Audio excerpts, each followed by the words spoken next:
Welcome to Trailer Teardowns, where we take a trailer and discuss the nuances within it that make us want to see it or take a hard pass.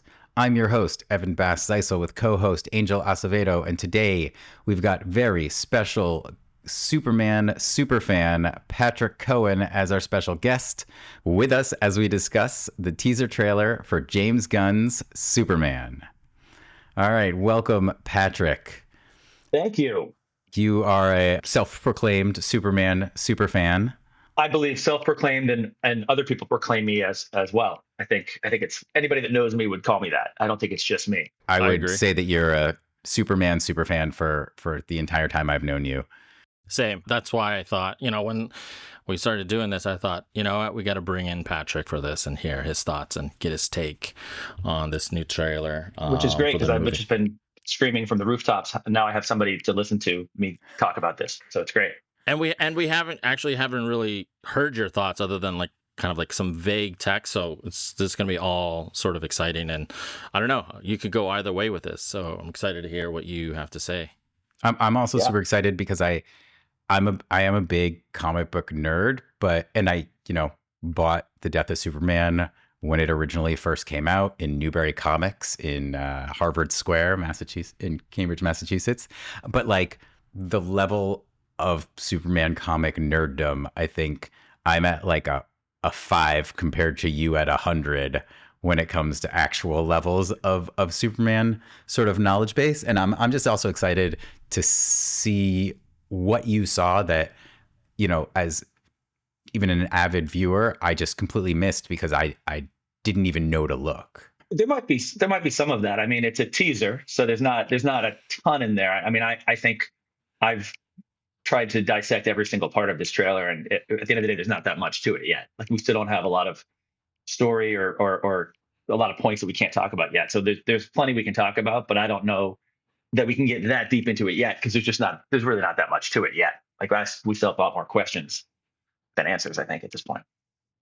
Though I think that's what we like about trailers and teaser trailers is the questions is what makes it interesting and what we want to go to the theater to find out more about, and it sort of just pulls you in.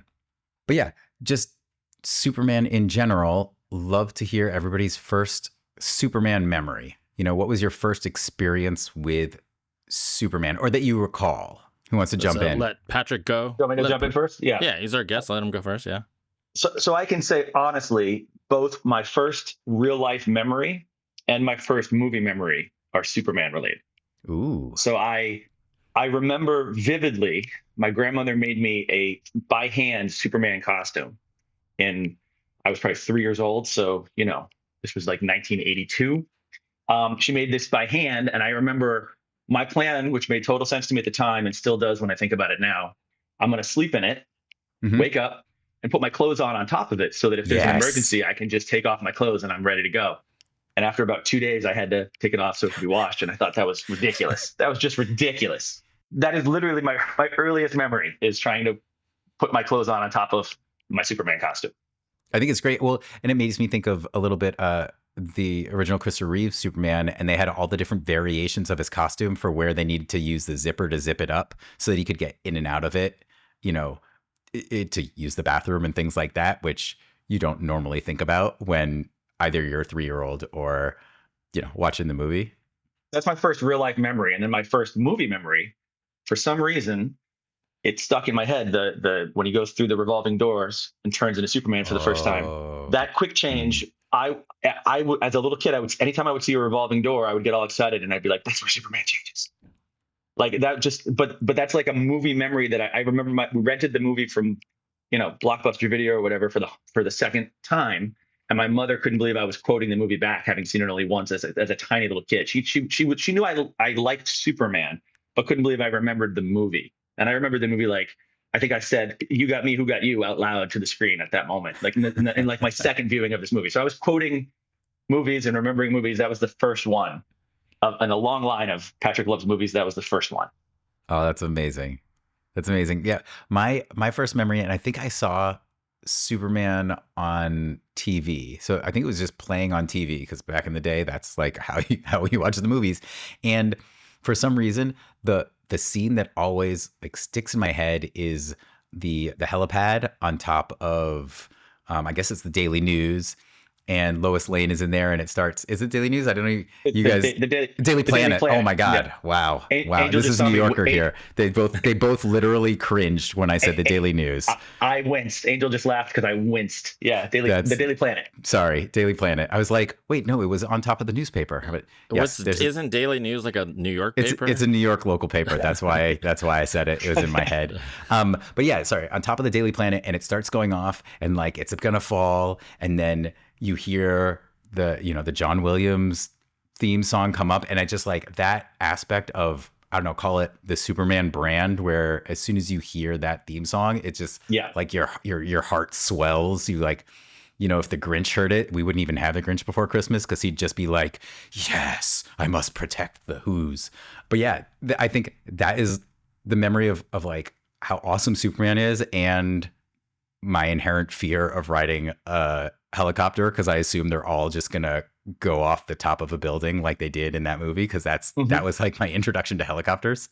I think my first Superman memory, and so I'm probably the opposite of Patrick, where like I don't really care for Superman, the character.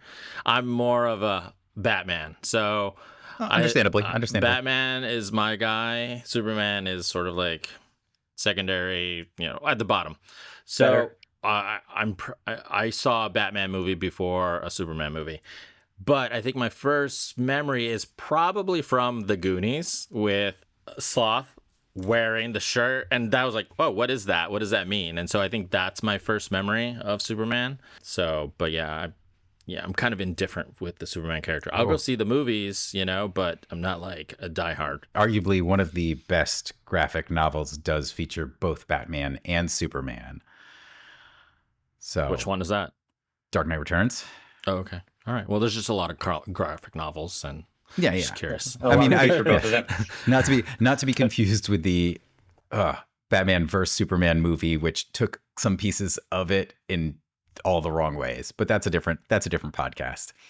Patrick, what gets you excited to see a movie opening weekend? What in a trailer, or what about a trailer gets you excited? Yeah, so as a film fan, there's kind of two ways to answer that, because I try to be the kind of film fan that's open to new experiences. Like, I don't want to rely on IP and stuff that I know already. I like being surprised. Unfortunately, in the landscape right now, there's so few movies that come out that are original, that grab you, that find an audience. Fall Guy is a perfect example. That trailer got me excited, and nobody went to see that movie. Like, I think Angel, you and I were the only two people on the West Coast that saw that movie, if you look at the box office numbers. But I look for usually something that seems like it's going to be a wild or a fun ride, and that seems like it's a can't miss in the theaters experience. Like, I am not a fan of Avatar, but I feel like those are theater experience movies. Like, you have to, there's some stuff you have to see on a huge screen, or there's really no point. And so I often get excited for spectacle, whether it's Mission Impossible or Fall Guy or Marvel movies. It's something that seems like it's going to be big and epic in scope.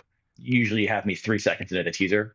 And quite honestly, I think maybe it's my age, or maybe it's kind of the realities of 2024, now 2025 life. But I feel like if it's not a big spectacle movie, I'm more likely to be like, well, let me wait and see. So it has to really, watch it on Max or on Netflix or something when it comes to, and I think there has to be something that grabs me in the trailer. Like The Holdovers did. I thought The Holdovers looked like a really fun time, and I didn't want to wait. I wanted to see that in theaters. Something about the quirky performances, and something about those kind of fun characters, and the kind of old school grainy film quality to that movie, to that trailer, made me feel like I should go see that movie. So I don't know if I can quantify it. I definitely think something has to grab me and make me feel like this is a can't wait kind of experience. Yeah, and we sort of talked about this, I think, in a past podcast, but I think with the pandemic, you get that shift too, with one, being able to sort of build your own home theater has been a bit easier, and people didn't go out, so you got used to creating the experience at home. And so now it's like, okay, what pushes you to get out of that like lazy zone, comfort zone, whatever you want to call it, and actually see it?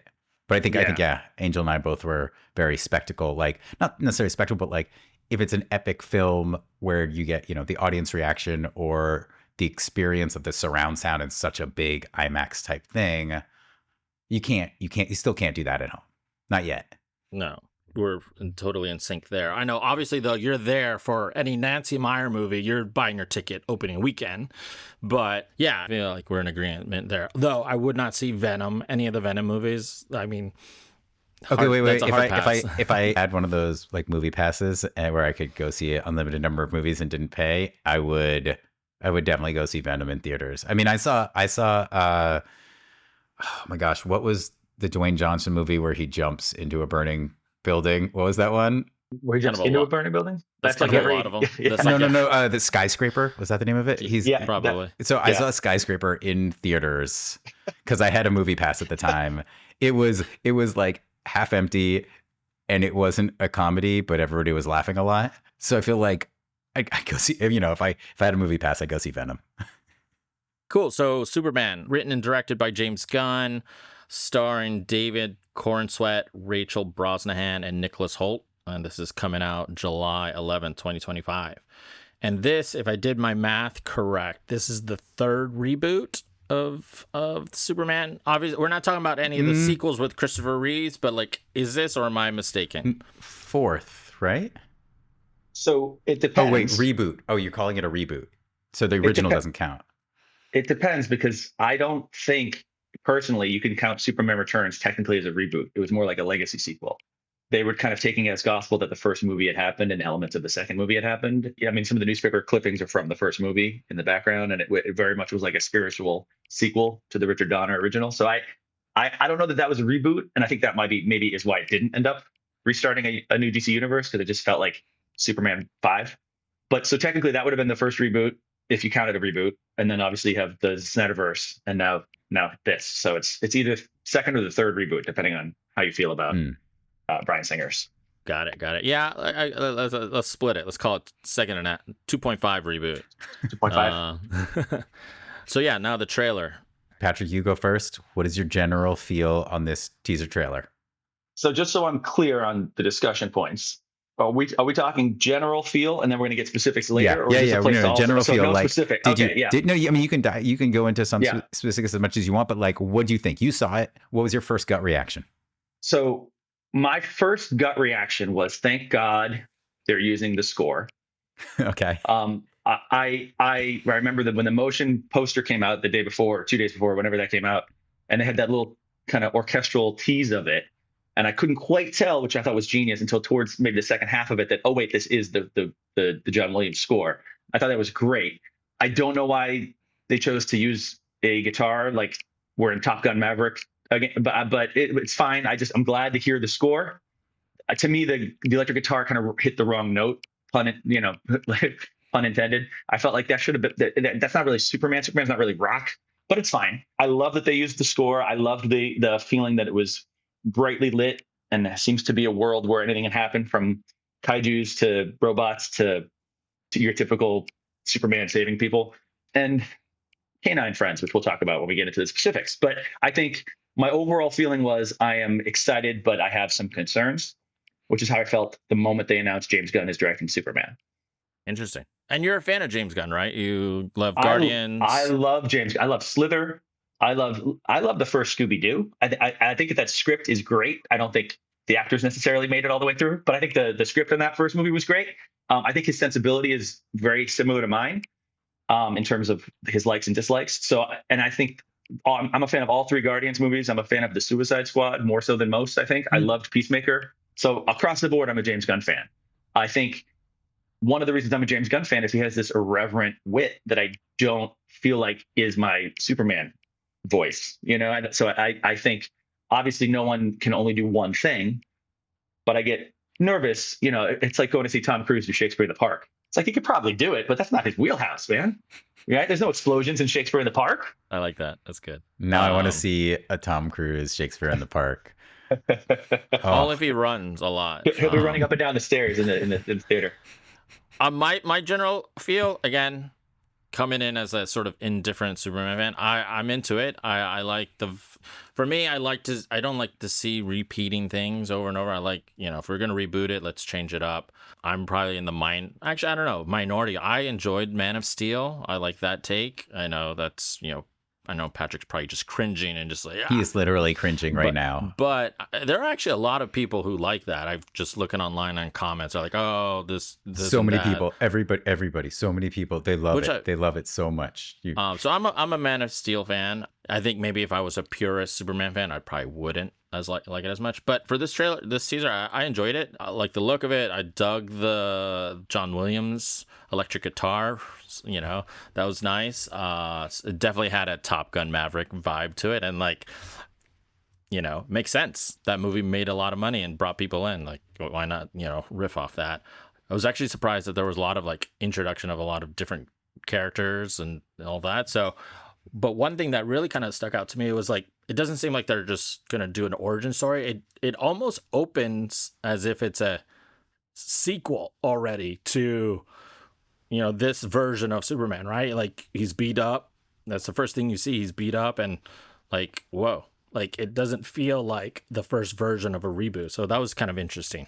I think my general was no joke. My initial thought, my first thought was, they made this trailer the way I wish they made the new Mission Impossible trailer, in that it had a lot of different action and it opened up a lot of questions, but it didn't repeat almost anything. I mean, it had, you know, the sequence with him and Crypto, but that was sort of like a tease at the beginning, and then you get the reveal of it. But it was, you know, the litany of new, you know, characters that we haven't seen in past ones, which I think was great.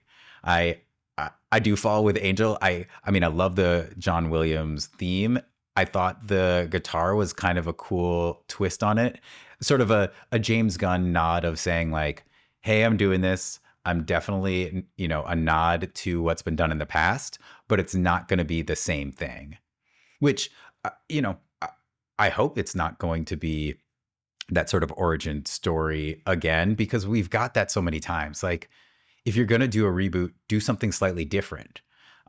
When they did the reboot of Charlie and the Chocolate Factory with Johnny Depp, I didn't really enjoy that movie, but at least they went completely different direction and just went with a new movie using that IP, which I think like that I enjoy. If you're going to do it, don't just repeat the same thing. So yeah, excited. I definitely, the people that showed up, I was like, are these good guys or bad guys? I wish I knew more about Superman sort of history and knowledge base, and like, you know, I'm sure Patrick will bring up the Silver Age versus other aspects of it. But I thought that was kind of cool, because I was like, okay, like this has me definitely interested. I can tell you who all those characters are whenever. I mean, okay, why don't we start with that? Let's before we jump into the characters, let's start with you want to do the polar bear in the room or the super dog in the room? Yeah, that's what I say. All right, so yeah, you get that initial thing, and like he crashes down, and you got this thing coming at him, and you know, I love the fact that it's potentially, is it something bad or is it something good? And then it reveals Crypto. Patrick, I'm gonna just throw it to you. Yeah. Okay. So there are a couple of oh crap moments for me in prepping for this movie that I could really sink this ship for me. Now, to be fair, unlike Angel, I really did not like Man of Steel. I still saw it 4 times in the theater. I hated Batman v Superman, and I saw it twice. Right. So like, no force on earth is going to keep me from seeing this movie. So that, just to be clear, this is not there's no such thing as a deal breaker for me when it comes to a teaser for a Superman movie. You basically are keeping Warner Brothers in business. Yes. And myself and there's no video here, but Patrick is wearing a Justice League t-shirt right now. I wanted you guys to feel my vibe. Yeah. So here's my take on Crypto. Crypto sucks. Okay. And I'm going to explain this. I'm a huge comic book fan. And for some reason, there's this huge thing right now where purists are like, but it's comic books. Crypto's part of the comic. It's like, yeah, Crypto's part of the crappy comics, guys. So Crypto was brought around in the Silver Age of comics, right? For little kids to be like, oh, look, he's got a pet just like me. Late 1950s, early 1960s, right? Yeah. So Superboy originally had Crypto. Superboy, who was Clark Kent as a kid living in Smallville, would throw on his then Superboy costume, and with his trusty dog Crypto, he would fight crime, right? And that was, for little kids. It was Comics Code Authority stuff. No story is advanced or mature enough for your parents to enjoy. That kind of era of comics. Personally, my favorite era of comics for me is the John Byrne Superman, which started in 1986 when they relaunched the title, and they really made it more like a Marvel at the time experience, where it's like, listen, we have real relationships with real people. There's real stakes. That's the era in which they kill Superman and bring him back, which is a famous storyline. And they really simplified the lore. Instead of all these different colors of kryptonite, there's green. There's no super pets. And by the way, there was not just Crypto, right? There was Supergirl had Streaky the super cat. There was a super horse. There was a super monkey, right? Like, we're talking, like, if you're going to put it all in there, let's talk about how ridiculous it all is. Now, I hate Crypto because I'll give you that a dude from another planet could look like a human, because that's true in lots of sci-fi. It's a kind of a sci-fi trope. You also happen to have on that same alien planet a species that looks just like an Earth dog.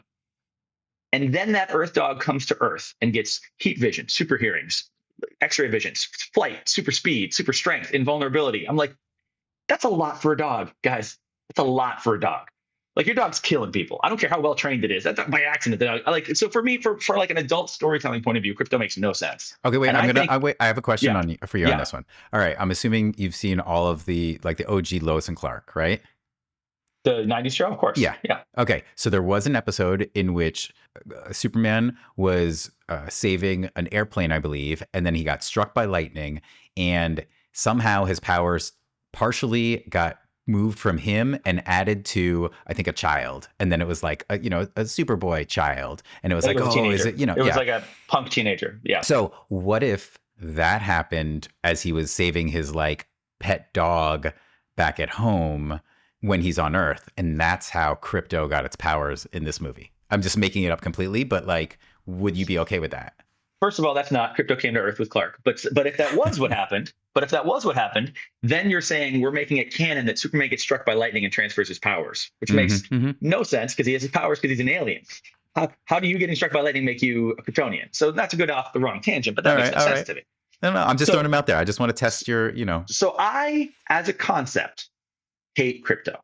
So when I also hate cryptocurrency. We can go into that in another conversation. So when Gunn first released that photo of Crypto sitting on the moon looking at Earth next to Superman, I was immediately disheartened. I was like, oh no, Gunn is going to do his Cosmo the guardian dog in Superman. That's not my sensibility. But I was praying it was going to be a post-credit tag gag of some kind, right? Like maybe during the movie somebody's like, don't you have a super dog? And someone's like, that's just a rumor, it's silly. And then at the very end, you show that he's got a super dog. Like something like James Gunn joke. I was hoping it would be that. He is very front and center in this trailer, which makes me uncomfortable. I don't want a ton of Crypto in this movie. As soon as he whistled, I was like, oh no. And I don't know about you or Angel, but I had no doubt what that cloud was coming towards him. Like, here's his dog. Here's his freaking dog. Because we all saw the photo that we know there's Cryptos in this movie. So I that's my least favorite thing about this, and then I don't want to talk forever. But the other thing I really don't dislike about it is that I love dogs. Why do you need to do a fully CG dog when a really cute performance by an awesome real life dog would probably warm me up a little bit towards this idea? It's just I'm uncanny valley with CG dogs, right? It's not an alien. I look at it, it doesn't look real. So that also is a problem for me. Yeah, I think the dog looks pretty good. I feel like it could look worse, but I was like, whoa, it had like a blend of like, wait, is it real? And that, obviously he's very animated and just very smooth like, and his like animation and like actions, but I actually thought it looked pretty good, and I think it blended well with the look of the movie. It didn't stick out. I've seen worse sort of CG creatures and animals, but so no, I feel like the argument though for AI or CGI and AI or whatever CGI is not I've seen worse. Right. That's like not the sell. I feel like is like no. I mean, I think it looked good. I could be in the minority. I don't know. Evan, what'd you think? Did you think the dog? It didn't stand out to me because I was so shook by the fact that there was a super dog in this, and I was just like, "What is going on? Like, what kind of?" No, I mean, similar to Patrick though, I had this thing of like, how does this work out? Like, so Kal-El was like, oh, we're gonna throw the dog in there as well as we send him to Earth. And sorry, Kal-El is not his father. That is Clark's name. So pardon me for messing that up. But yeah, they put it in the spacecraft and send it off with the baby. Like, that seems really weird. And like, that dog's going to go to the bathroom in the spaceship or whatever it does. Like, that's not sanitary. That's going to probably, septic kill the kid. Like, just not, if you get scientist parents not thinking it through, then if that's not the case, was a dog sent on a separate spacecraft that also just happened to go to Earth? I think it makes it hard. It seems like, I mean, it goes back into like, it's a comic book, so it's taken this sort of like comic book, it's not grounded. I mean, obviously, it's an alien, right? He's an alien. But so, I mean, I think it works for me. Again, I'm not close to the source material, so I'm sort of like indifferent with it. But it's historical documents, Angel. It's historical documents. It's another thing that's like sort of excites me about the movie. It's like, oh, so we haven't seen this dog. I'm curious what it does and how it works and all that. Well, okay. So Crypto is just one of many characters that we haven't seen in Superman movies before. Patrick, you want to run us down with sort of the list that we saw and who they are, or like things that might be helpful for like Angel and I to know who don't necessarily know the complete lore? Well, yeah. I mean, this is where we enter some of my other concerns with this project, right? I love what Marvel has done, which is they've built this world that feels very expansive. Now, it hasn't been all smooth sailing. We know there's been some missteps in the last round of Marvel movies, and shows have been a little problematic. But generally speaking, they took their time to build this world where each corner of it feels like there's living, breathing superheroes that could exist together. It's hard to just start that way. Right? If we learn anything from the Justice League movie, it's like you can't just start with Avengers, right? You can't just be like, here they all are, right? And this movie, to me, it makes me nervous because I have a little bit of there's too many people, there's too many heroes, there's too many things going on to reintroduce Superman. And I love that it's not an origin story. I love what Civil War did with Spider-Man, which was just like, guys, you know who Spider-Man is. We just rebooted him twice, whatever. Here's Spider-Man. Like, I loved that approach. And I think that's very smart to do that with Superman. If there's one superhero that everybody knows the origin of, it's Superman. Well, what if it's though all these other characters are sort of side characters and you have Superman as the protagonist and it's just in that world? I'm sure they are. Yeah. I'm sure they aren't. I bet Guy Gardner's in 3 scenes, and I bet they're not integral to the plot. I bet there's one scene where he has to help this B team, and it's basically, my guess is they're going to show you how powerful Superman is by showing how much smaller heroes struggle with a threat that he just comes in and takes care of. My guess is it's going to be to show you how powerful he is and how good he is at what he does. But that's just my guess. What I do know is that these are like the D-list superheroes that I don't care about. Green Lantern is a D-list Guy superhero. Gardner. It's not Green Lantern. It's Guy Gardner. Isn't Guy Gardner one of the Green Lanterns? He is. He's one of the Green Lanterns. Who is the Green? Hal Jordan. Hal Jordan is the Green Lantern. Okay, wait. Okay, no. So Green Lantern is like a whole group of individuals who are given the ring and the power, and there are many in the series. Nathan Fillion playing the Green Lantern in this film, right? He's playing Guy Gardner. No one's going to call him Green Lantern. I promise you. He's Guy Gardner. They're going to call him Guy. Yes. I promise you, nobody in this movie is going to call him Green Lantern. Or they might say the Green Lantern is here or something, but everybody's going to call him Guy. So you could make an argument that Jon Stewart is Green Lantern as much as mostly because of the cartoon show and the Justice League and the Justice League Unlimited show really kind of cemented him as the team's Green Lantern. But traditionally, it was Hal Jordan in the comics.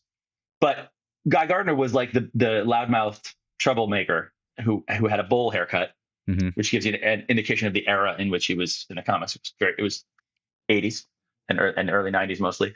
And also, I love Nathan Fillion to death. He's, first of all, in real life, he's a very nice guy. I love Firefly. Everything about Nathan Fillion, I love.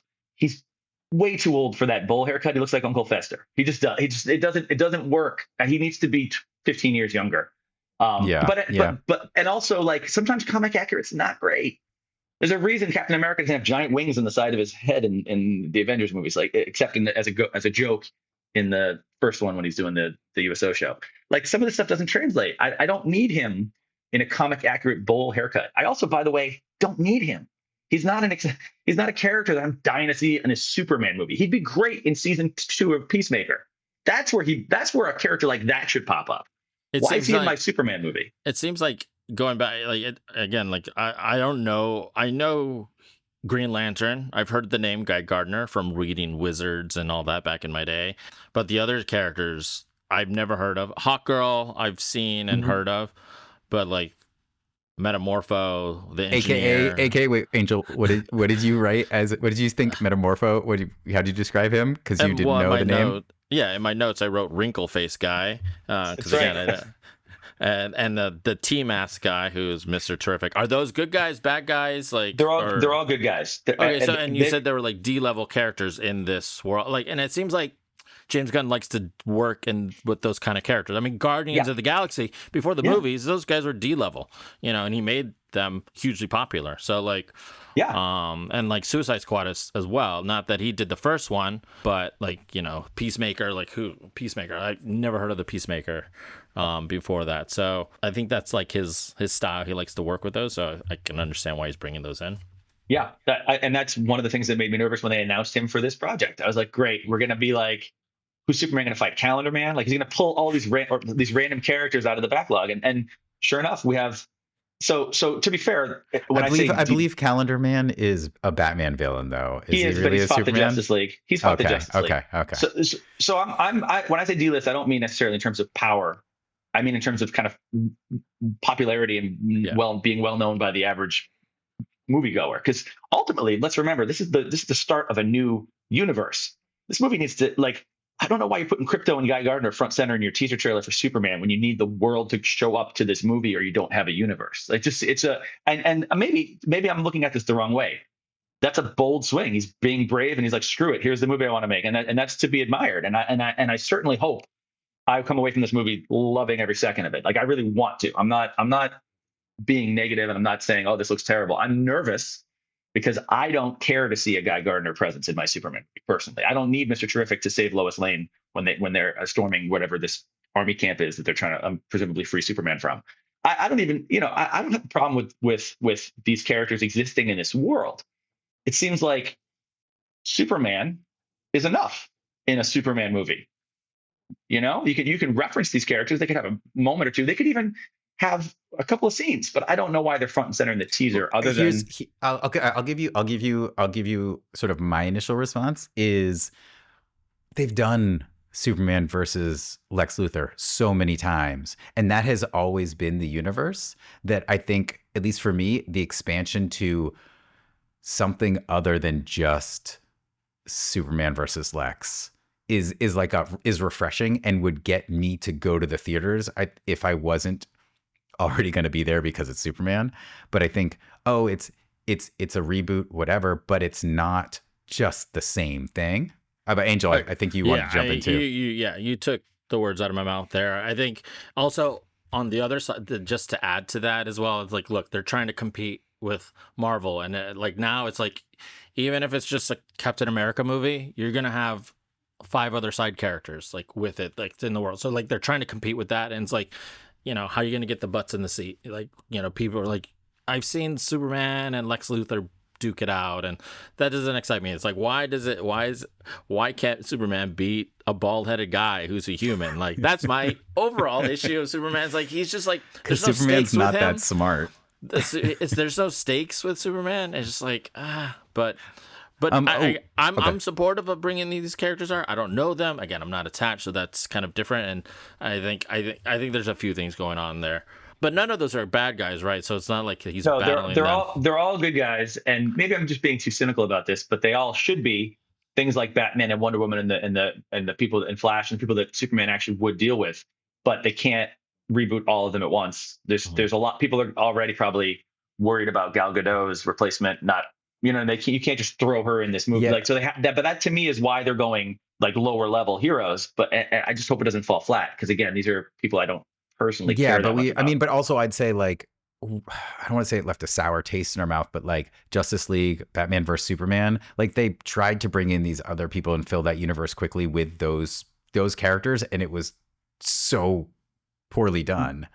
Well, depending on where we want this conversation to go, we can talk about why that didn't work, and it had nothing to do with those characters. That's another podcast. I do want to ask you about. So I want to ask you about one of the characters that is literally just a wide shot, and most people didn't know this person was in the teaser until it was sort of shouted out on social media, and James Gunn confirmed. So the engineer, which I actually don't know really anything about, but I do know there's that shot in the trailer, the teaser trailer, and it's Lex Luthor, and then it's outside of LexCorp, and you see like a person, and initially I thought that was Lex, but then me too. It was revealed it's not. It's the engineer. I truthfully had never heard of the engineer before, and maybe that's just because it's E-level character instead of even D. But what can you tell us about the engineer? Or can you tell me? I want to be vaguely filled in. I mean, basically nothing, because this is somebody who I think is debuted in like 2011, or like this is not a traditionally unless I'm misunderstanding who the engineer is. My understanding is that's a new character from like the last 10 years of comics. And as much as I love comics, life is busy, and I haven't necessarily been keeping up with what's happening. And like, I don't know much about Superman's kid in the comics. I don't know much about, where the last 15 years have taken those storylines. Is the engineer a villain? My understanding is the engineer is really smart, and the idea is the reason Lex can compete with Superman is Lex is really smart, and he's got technology and things. The engineer maybe is somebody of higher. I don't want to say Clark is not super smart, but his moral code is just very two-dimensional. James Gunn has described Luthor's intellect as so advanced it's basically magic. So he considers him like a wizard. So that's how he's viewing their battles, is like magic versus in the sense though, in the sense at least as I understand it, it's like wizard because his science is so good that it's not. So yeah. So according to Gunn, this movie is largely inspired by All-Star Superman, which if you ever read is inspired by the Silver Age comic books, which means Lex Luthor can invent machines that do crazy things, right? Like he can create, like in that type of storytelling, whatever the writer decides Lex can do with a machine, he can, right? That we're not limited to science fiction; it's really fantasy, right? So I think that's probably what he means by that. But again, I don't have much for you on who the engineer is. I'm not really familiar with that character. Yeah. In that wide shot, I thought it was Luthor because it cut from him inside, so I thought him outside. Yeah. What about these big creatures? I only saw one. I think it's a kaiju of some kind, and it's again because Silver Age Superman often is fighting giant monsters, right? So I think it's just a hark. I don't think that's a specific character from the comics. If it is, it's not one I recognize. I think it's more about we want a scene where Superman fights a kaiju. I think that's as complicated as it's going to be. Now, it might be something that Lex engineered. Maybe in the first act, Lex creates this kaiju with his science magic, and that's who Superman fights. And again, if you notice in the trailer, it looks kind of like Hawkgirl's going in to try to hit it. My guess is that kind of the Justice League there, tries to take on the monster and struggles, and then Superman shows up and bails him out. That's my guess for what that kaiju sequence is. I don't think the kaiju is the thing that knocks him into the Arctic. I think that's probably Ultraman or somebody else that we don't know about. Okay. Well, I mean, I'm assuming it's got to have something that has to do with kryptonite for him to be able to be. No, I don't think so. Interesting. I don't think so. So one of the things that I think would be very smart for James Gunn to do, and I think he's going to do it because he's very smart, is not lean on kryptonite for this movie. I think to Angel's point, you don't want the same story every time. Kryptonite's been done to death, right? My guess is Lex has a kryptonite bullet in that gun when he's flipping it around, and he's getting ready to for the coup de grace and doesn't get a chance to. Superman breaks out before he can. My guess is that's the only if that is kryptonite, that's probably the only kryptonite we're going to see, because it's a crutch that I don't think a storyteller as good as Gunn needs to lean on. I think he'll have more creative ways. Also, hopefully, we've got some nuance that I feel like some of the potential strength that comes with Luthor is like if he realizes he needs Superman for certain aspects of it, so killing Superman isn't actually in his best interest. There's a duality in it potentially. I don't know. I'm hopeful. I'm hopeful that there's those layers. I think there's going to be layers to Lex because I think it's going to be a contemporary vision of good versus evil. And I think it's going to be complicated, but I think Lex is all about killing Superman. I don't think he's going to be like, we need Superman for this mission and then I'll kill him. I think it's going to be like everything about that dude's existence is take out Superman. And traditionally Luthor's motivation is if you have a Superman, humans can't achieve. They're going to sit back and let Superman save them. So the more altruistic version of Lex, and there's been different versions of him, is we can't have gods or we don't accomplish our own tasks. I like that. That's kind of that. That's my favorite version of Lex. Yeah. Interesting. All right. I also heard that Supergirl makes an appearance in the movie, supposedly, but she's not in the trailer. I don't know if she's in the movie. I know she's in the universe, and I'm assuming. And James has said he doesn't want to set up the next movies, but we know there's a Supergirl movie coming along. So she and we're picking this up kind of in the middle of Superman's career.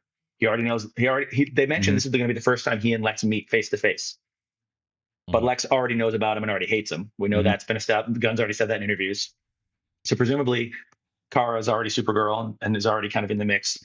The Justice League is formed. Whoever Batman is, he's out there. Like all this stuff exists in this world already, I think.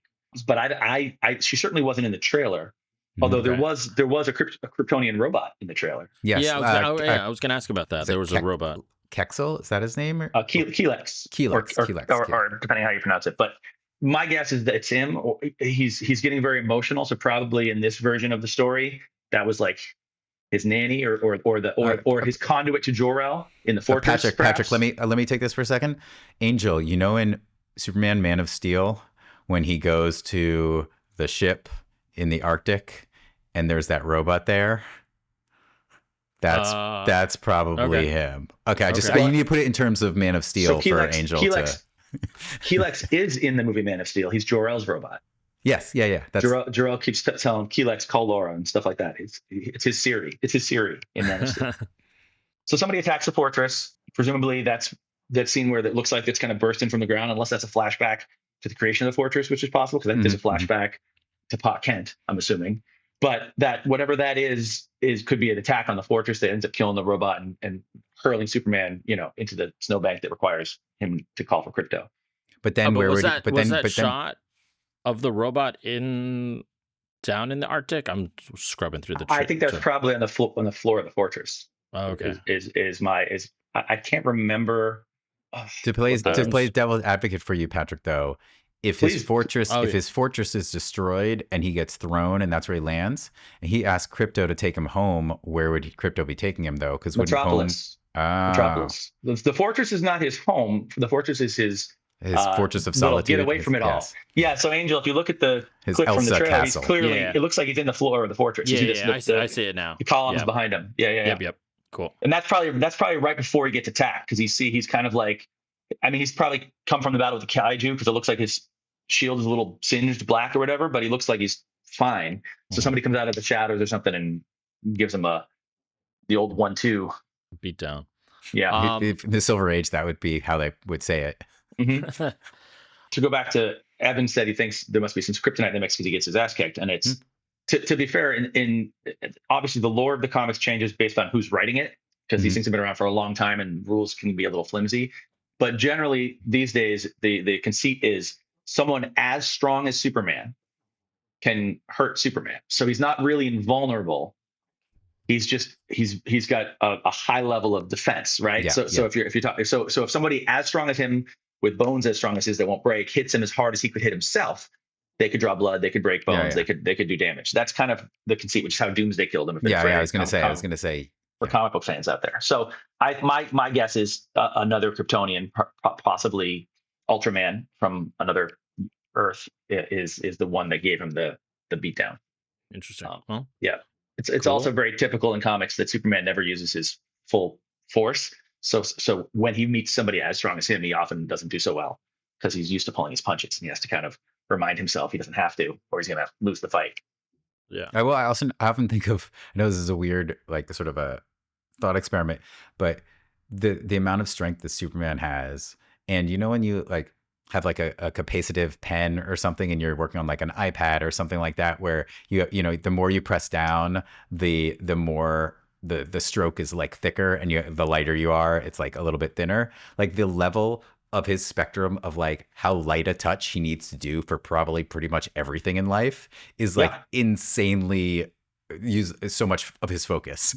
The only part of Man of Steel I liked, and then I want to talk about that word you just used because I think it broke Angel's brain. The only part of Man of Steel that I liked was how you see this kid can't control all these abilities, and he has to train for years to be able to. And then and that gives him an advantage on the Kryptonians when they're on Earth, and he pulls their mask off and they can't handle all the input. Like, I loved that element. I thought that was really, really cool and smart. So I know it wasn't Zack Snyder's idea. Yeah, I think, Evan, we may want to do a separate podcast where you kind of just words of the day and just like SAT prep words. Well, maybe I capacitive. It's essentially like when you have a glove that is touchscreen. It's called the technical term is it's a capacitive or capacitive glove. No. In the podcast that we did with our first podcast, Companion, you broke out another word that I've never heard of as well. I forget what the word was. Was it SIPA? Was it related to that? That was an acronym, though. No. It was in that conversation. I think copacetic. That's a good word, but that's not. I know that word, but it wasn't that word. It was a different word. It started with a C as well. But yeah, I'm like. You're just, and I think this makes the podcast sound more intellectual. So keep doing you're it. welcome. I know we don't really get, since this is a teaser trailer, like we don't really get a lot of like acting and hearing the actors speak and all that. So like curious, like what are your thoughts on the cast? Like the look, you really can't really hear them, but instant thoughts on like the cast. Obviously we've known about who the cast is when they were casting it, but now we're seeing them moving. And what do you think? I love the cast. I think, listen, there's a lot of Henry Cavill fans out there. I love him in Mission Impossible. I'm a big fan of the double elbow, right? Like who doesn't love Cavill? He was never to me read as Superman. I was always like, why does Superman need so much CrossFit? Why is Superman, come on, bud. He just never to me, it's something about the Widow's Peak. I don't know. It's just his overall look never to me was pure Superman. Now, again, I grew up with Chris Reeve. I have a certain, aesthetic. I have a sense of who this guy is. And from the first frame of Corn Sweat in the role, I was like, that looks like Superman. The motion poster where he's looking up at the sky and flying, I'm like, that looks like Superman. He's got more Superman hair. He's got the Superman chin. He's tall as hell. Everything about he's not. I mean, I know he put on a lot of size recently, but he doesn't walk like he can't touch his toes. Like he looks like he maybe stretches after he lifts. Like everything about him to me seems more Superman. I really love the look of him. Obviously, one of the things I would really like about this teaser is it doesn't give everything away. I don't know a lot about the story. I don't know what his Clark Kent voice is. I don't know what his Superman voice is. Hopefully they're different. He's a classically trained actor. He's a very good actor. I'm assuming we're going to get some good stuff. I do like that little clip of him as Clark looking like he's bumbling and apologizing and bumping into people as even just that 2 seconds ago into the Daily Planet. The nod to the original Christopher Reeves where the car hits him and he puts the hand down almost like, yeah. Well, and I love that the hair is like a little bit more like millennial, like hipster. Like I like that they're doing something that is going to help set him apart from the Superman persona. I still hate the suit, but that'll be another moment of discussion. Oh, the Superman suit. Okay, yeah, we'll talk about that when we get to that. But I think he looks the part, and I love that I don't know what he sounds like yet because it gives me something to really. Now I'm going to be on the edge of my seat to see the next bit of this, which is going to be his performance. Right? I love Marvelous Mrs. Maisel, except for the last season, which I thought was terrible. But I love the show. I love her in the role, and to me, Lois Lane needs to be fast talking, smarter than everybody else in the room, and have a wit that even Clark, even though he's pretending he can't match, right? I think she needs to be a force, and I think she's a great casting for that. And she looks great in the role to me. But again, I love that I don't know yet. I haven't heard her talk yet. I don't think we saw really any Jimmy. I don't think we saw any Perry. No. I think we could probably that blonde reporter on the TV is probably Cat Grant. I think maybe go with the big three, Lex. Yeah. Oh, okay, sure. So I think I don't even know who that reporter you're talking about is. I know. I'm trying to educate you, Ange. I'm trying to help you out here, bro. In terms of like the three key players, like what do you think about Nicholas Hoult? So as an actor, I like him. There's a lot of performances of his that I haven't like. I don't love him as Beast, right? I didn't like. What about a boy though? I mean, sure, yeah. What? Yeah. He was in that. Yeah, he's the boy. He's the boy. Oh wow, that's like one of his first movies, big movies. No, obviously his best movie is Jack and the Giant Slayer. I think he looks the part, and I like that there's a moment where he's a little dinged up for some, so we know he got into it, and he just looks pissed. Like I'm like I love everything about Superman the movie, even the stuff that didn't work, and I love Gene Hackman's Luthor, but I don't need a harmless, bumbling like villain. I want a serious, credible threat, and Holt looks like he's got that when he's staring down the barrel of that camera in that moment. And yeah, I think again, I don't know. I love that I don't know. I love a good teaser should make me want to see the trailer, right? Now, I'm wondering if you had those elements in the teaser, hearing them speak and talk, would it sort of like push down the nervousness of like other elements in the movie? No, because those aren't the elements I'm nervous about. We talked about this a little bit already. Anything more to say about the like Superman theme and the electronic guitar riff on it? Yeah, I mean, I think for me that theme is Superman. Like I can't think of Superman and not hear the John Williams score. So, you know, for me, Man of Steel would have been 40% a better film had they used that score. It sounds ridiculous to say that, but imagine an Indiana Jones movie where they don't play the music, right? Yeah, or a Star Wars movie where the opening crawl opens up, but they have Hans Zimmer doing something instead. It's just like, to me, that is Superman. So I am very relieved to know it's at least somewhat going to be present in this movie. Don't love the guitar, but to me it seems a little bit like James Gunn having fun with the trailer and not really going to be used that way in the movie at any point, I don't think. I thought Superman Returns, for its many blemishes, had a great score, and what they did really well in that movie was they had their own score, they had their own, you know, John Ottman did his own pieces, but they all tied through, and the common theme always went back to Williams, and when they needed it, they would blast it. And I feel like when we have those, oh my God, look at Superman doing his Superman stuff, like, you got to hear your full orchestra, and I hope they have those. You know, you only need a couple of those moments, or one or two in the movie, to really make me jump out of my seat and see it again, even if I didn't like the ending or something. You know, like I think to me the score is hugely important. So I'm glad that we're at least in that area in the trailer. John Murphy is the one who's doing the score. He did The Last Guardians, but he didn't do all three of them. So he just did Volume 3 and did Suicide Squad for James Gunn. So it's kind of a mix in terms of like his score. He's got some sci-fi, some action, some drama. So not I'm trying to think of like the scores that he's done. Like none of them kind of like stuck out to me. So like he probably has like a challenge there, you know, to really make something stand out. But that might be a good sign, because again, if you're going to use the Williams score, you don't need somebody who can compose something brand new and memorable. You need somebody that can use that score in a way that tells the story. So, you know, sometimes I think a really good composer would be like, why would I want to use somebody else's score? You know, why would, you know? So the costume, it seems like you had some takes on it. I got issues. Yeah. So I love baseball because it's pure. I don't like the Phantom Runner on second.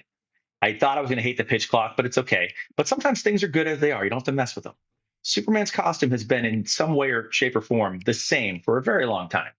Right? He was originally basically dressed like a circus strongman in the 1930s, and they turned it into a little more of like a pro wrestler outfit, right? It's meant to be basically simple. He's got the Superman shield on blue tights with a cape. Like and I like the red shorts person. That's all you need. So you can modify that. I don't love the high collar. I don't love the fact that it kind of looks a little bit militaristic. It has kind of like a Superman if he grew up in Nazi Germany feel to it. Like the piping on the sleeves, it just seems a little suit military outfitish to me. And I don't like the S. The S is just slash. It's on his shield, right? It's very Kingdom Come, the comic book, which. Ooh, I mean, I'm a fan of that one. But so am I. But you know, in that comic, he had the original Superman shield until he came out of retirement and felt a little differently about things. Well, I mean, it also is on his cape too, right? In the teaser, yeah. Yeah, which I do like. I'm a big fan of the yellow shield on the cape. Oh, but, I just noticed that. Yeah, that's also old school. But I don't know. I mean, I like my S to be a little more of a clear S, not a sideways slash. You know, it doesn't stand for hope, guys. It stands for Superman. I mean, it doesn't really stand. I mean, it technically doesn't stand for Superman. It's, you know, Kal-El and the family insignia. Again, it depends on what era of Superman you're talking about. If you're talking about John Byrne, that was not a Kryptonian symbol. That was something his mother invented when she sewed his suit. So it just depends. There's no the established lore in the movies the Donner movie was that it was the House of El, right? The okay, shield. Well, if his mother sewed this suit, she is one heck of a seamstress, I will say. Yeah, man. Okay, what about the retitling of the movie? So yeah, this was originally announced as Superman Legacy.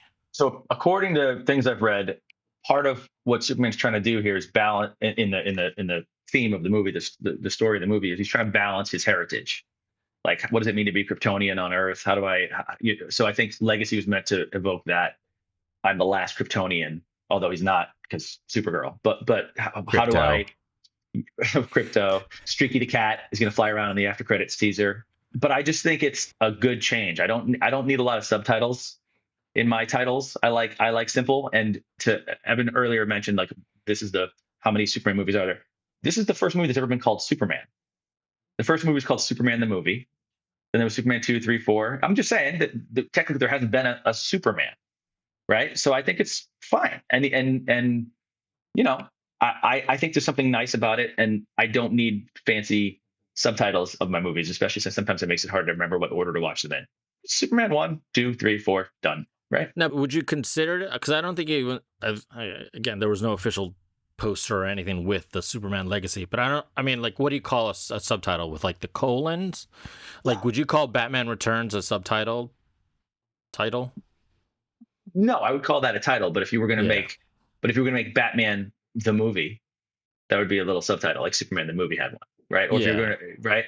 Yeah, I guess like this one. Or if you're going to say the Avengers, like Marvel's the Avengers, seems like, you know what I mean? Like, there's little things to make, instead of just being like, this is the thing. Yeah, and I took it as like Superman Legacy was like the title, not like I didn't treat it as like I'm trying to think of an example. But Legacy is the sort of adjective describing what Superman is, right? I think is what you were saying. Sequel, like, you wouldn't call the sequel Superman Legacy 2.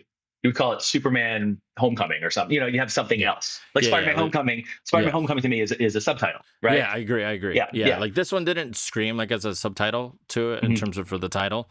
I mean, it kind of more felt like Batman Forever, Batman Returns. But I think we should spend 20 minutes nitpicking the difference between if it's a subtitle or not. That's definitely what our viewers want. Right. Is this a subtitle or is it? Well, not no one's viewing us too, but our listeners. Yeah. Okay. No, I was curious. I always think of like why they do things like that. Like I just think of like what's the behind the scenes strategy. I feel like I think it's tone. I'm sure. I think it's more like because this is like Warner Brothers is like, okay, we're throwing all our chips in. We got to make this a big hit. We've been spending a lot of money on these movies, and they haven't done well because they have not been good movies. Well, I feel like something like that was like just sort of like internal, like, all right, maybe we should change. Does this title play? They probably did like a research group. It was like, do you like this? Do you like this? What makes you want? That's my guess. I mean, I think Superman Legacy was actually the second title. The first one was Superman Dead Reckoning Part 1, and they just didn't think that would work. Well, I'm thinking also because like Superman Returns bombed more or less, like it did. Yeah. And so they're probably like looking at, well, when we did this with this title, you know, it's like, well, let's just keep it simple, and like we're starting. That's my theory that maybe they did. Interestingly, my favorite teaser trailer of all time was Superman Returns. I think that might be the greatest teaser trailer I've ever seen in theaters. I don't know if you remember it, but it opens and they just have this wide shot of people staring up at the sky like they're in awe. And they play the Krypton theme, the John Williams Krypton theme, and they play Jor-El, Marlon Brando's lines from the first movie, talking about they're good people, Kal-El. They wish to be. They only need the light to show them the way. And then they show Superman floating above the Earth, and his eyes snap open, and he flies down Earth, and he goes boom, you know. And that was the greatest trailer. They played the music. It evoked such a. Back then, that was before the South Park episode with the member berries, but my member berries were stirred. Everything about that made me want to see that movie. And sadly, that was not a great theater experience, but it was such a great teaser because it just really hit all the right notes. And I think it felt grown up in a way that Crypto doesn't to me. So this doesn't hit that same note for me, but that's maybe good because that trailer made me really excited, and I didn't like that movie. Maybe this trailer will make me lukewarm, and I'll love it. Like I really want to love this movie. Like I want to go in. It's a good transition into what is your final thought on this movie? All right, Patrick, are you there opening night? Yes, I have to be. You have to be. let me explain something about my love of Superman. This could have been the worst teaser trailer I've ever seen, and I'm there on opening night. I could read a review that says this movie will make you physically dumb, and there's a 50% chance you're going to die in the theater, and I would probably have to go on opening night. Like I'm the wrong candidate to ask that question to, because the question's going to be, do I think I'm going to see it 4 or 5 times in theaters? Because I have to see it opening night. And just as a teaser trailer alone, all right, pretending this was a Mr. Terrific teaser for the Mr. Terrific movie, I'd be like, I think I probably have to see this movie in theaters. I have some reservations, but it's a really interesting teaser, and I like the energy. Because it's Superman, I can't answer that any way other than I already told my wife, like, we save the date, we're going opening night. I don't care what you're doing. I don't care if you want to go, you're coming with me. Like, I have to see it. Yeah, this is kind of we brought Patrick in, and he was sort of, this was an obvious answer. Like, we could have just cut to the chase. It's I feel like, though, I mean, unless I'm guessing completely wrong on you, Angel, I feel like we're all going to be on agreement on this one, because we're that kind. I mean, I'm pretty sure all 3 of us were at the opening night of Indiana Jones and the Crystal Skull, the midnight showing. So. Well, yeah, obviously. Yeah, for me, I'm there opening weekend theaters. I'm 4 for 4 on that. I'm picking all these movies that, like, we're breaking down these trailers for movies that, like, they're kind of just like layups for me for like this. So maybe we need to pick a movie. Maybe you should pick the next trailer, Evan. But yeah, I think this is obviously a theater movie. You want to see what it's opening weekend. I'm there. You know, I if anything, you know, if I don't see it opening weekend, it's not a big deal, because again, I'm not like that diehard of a Superman fan, but I will see it within the first 2 weeks for sure, just to make sure I can catch it in theaters and in IMAX, because the summer movie season, there's probably going to be a lot of competition for those screens. So I'm there. I'm there in theaters as well. I think this is one. I mean, it's Superman. Here's the thing, I'm more Batman than Superman when it comes to the comics, just of the things that I, like, you know, used to buy and love. But theater wise, Superman is just, I mean, he's flying. I feel like the fact that you have somebody flying, there's a sort of epic nature of it, and especially Superman, that, like, it just, the experience in the theater is different. So I'm there. So we like to end our podcast with a question, and then to our listeners on sort of throwing in your comment. So the question for Superman, James Gunn's Superman, is, what are you most excited about or nervous about when it comes to this film, based on sort of seeing the teaser trailer or what you know? I think sort of everybody in this podcast has highlighted both the things we're excited about, but also that there are different things, especially for Patrick, that he's nervous could go a direction that might make it less enjoyable for him. Cool. So as usual, there will be a poll in the Spotify podcast where you can vote on whether you're seeing it in theaters, opening night, streaming it, hard passing, or if there's nothing else on. And as always, in the description of the podcast are links to every movie, that the trailer for every movie that we have brought up during this podcast, as well as what Angel likes to call the director's cut, in which we go through the podcast and then write down all of the misinformation that came out of usually my mouth that needs to be corrected. And so you can see that Jor-El is actually Kal-El's father, and that I missaid that earlier, among many things. We would probably need Patrick to, like, fact check this, because I would not know any of that stuff. So, but hey, you only forgot one movie title. That's true. Usually I just list people in the movies. Wait, what was the movie title you forgot? What was the title you forgot? It was at the beginning of this podcast. You're like, oh, what was the name of that movie? I forget. It was already one. I don't know. Ratatouille. Ratatouille. On that note, hey, Patrick, thanks for joining. Thanks for hopping on and talking Superman. We'll have to bring you back. We'll bring you back for the next Nancy Meyers movie that drops. Yeah. Sounds good. Awesome. Thanks for listening. Thanks, guys.